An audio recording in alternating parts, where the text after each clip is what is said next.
Well, it is the birthplace of Jesus and Christianity, but fewer and fewer Christians actually live in the Middle East these days as they find themselves under siege from Egypt to Iraq to Syria. And this graphic is so telling. While Christians made up 20% of the Middle East population just 100 years ago, that number is now down to only 5%. Our next guest just returned from Bethlehem, where he's shooting a documentary on the holy sites. Dr. William Baker is professor of education at Fordham University and president emeritus of the Educational Broadcasting Corporation. And Bill, good to have you here. Welcome. Thank you, Martha. Merry Christmas. Merry Christmas to you.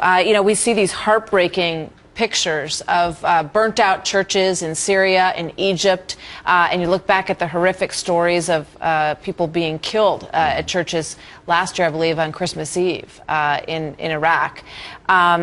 It's a sad situation.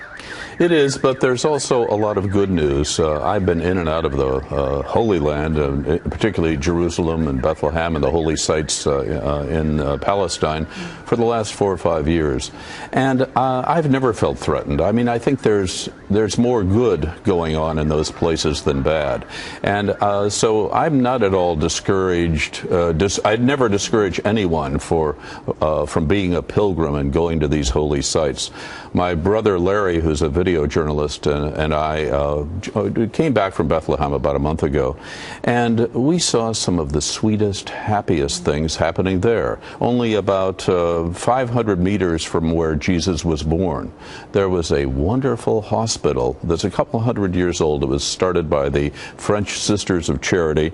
Now it's run by the Knights of Malta, and it's all Palestinian doctors and nurses, local people trained there, and they take care of about 70% of all of the young mothers in Palestine. That's incredible. And most of those people are Muslims.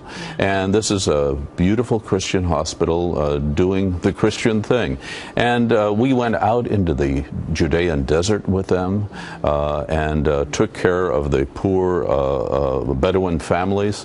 And it was very touching. By the way, they asked the people, now it costs a lot of money to run a little hospital like this, but they asked the people to pay, but you pay about 40 cents or something, because these are proud people. They don't want plain charity. It's a pretty impressive story about thing. The Holy Land Hospital, as you say, just 500 meters from the place where Jesus was born, and the Franciscans are trying to protect these holy sites, right? Yes, the Franciscans, since Francis's time, that was 900 years ago.